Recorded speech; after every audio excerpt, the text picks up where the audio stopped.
This is your aircraft, your aircraft, your aircraft. I'm about to fly by myself for the first time. I'm not a baby bird perched on the edge of the nest, ready to teeter off and take flight. I'm in an airport surrounded by a microcosmic mass of humanity. At my gate, I take the window seat because I can see both the planes taking off outside and the diverse group of people around me. There's the flustered girl in the long coat running to catch her flight, the young mother walking past, clutching her baby to her chest, the older man with a beanie reading his newspaper. We don't know each other. All we have in common is that for this brief moment, our paths are crossing. We exist together in one city and each need to be in another one. So we stand in lines, we fasten our seatbelts, and we cram into a 100,000-pound hunk of metal.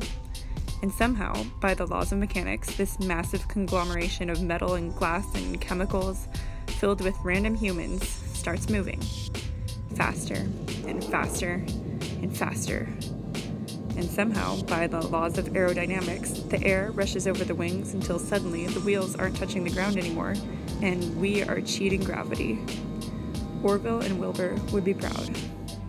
Once airborne, 2 hours and 10 minutes flight time. I take the window seat because I've never loved Seattle more than when I see it from the sky. We rise, and it's like we're zooming out on Google Earth. The houses, roads, and fields shrink into a doll-sized city until the cars become ants and the buildings look like toys. All of a sudden, I can see neat lines, the precise rows of houses, the grid of the streets. There's a geometric organization to the city that I always forget exists until I see it from a bird's eye view. We go higher until it looks like we're on another planet, one where there's no solid ground. Clouds are all that exist, but they make me feel like I'm in a million different places all at once.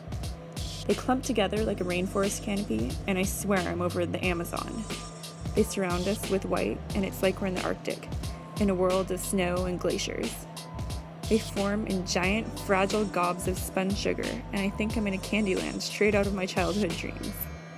They're the ocean foam, they're rolling hills, they're wispy ghosts. Put your mask on first, put your mask on first, hold out second. Life goes about like normal inside the plane cabin. People walk to the bathroom, the flight attendants come by to pass out pretzels and soda. It's too easy to forget that we're soaring through the sky at hundreds of miles per hour. Until we hit turbulence and the plane starts to tremble and you remember, oh shit, we're thousands of feet above the ground and I'm sitting next to complete strangers, and if we start to plummet, this could very quickly turn into a lost episode. But it doesn't. We pass through the rough patch, and then from the plane window, it hardly even looks like we're moving. It's been our pleasure serving all of you. Everything happens again, only in reverse. The clouds fade away and a new doll city appears beneath us.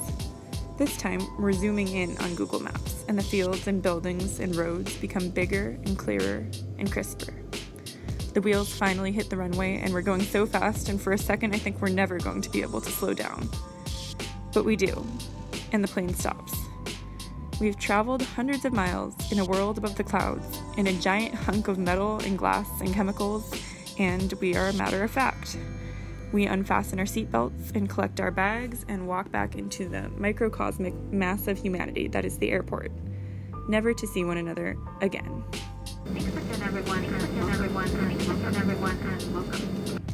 I've flown dozens of times before, but maybe I am like a baby bird, leaving the nest for the first time and marveling at the enormity of the sky. Each time I fly is another chance to experience the whole separate world that exists above the clouds and mountains and tiny cities. Maybe that's why I take the window seat.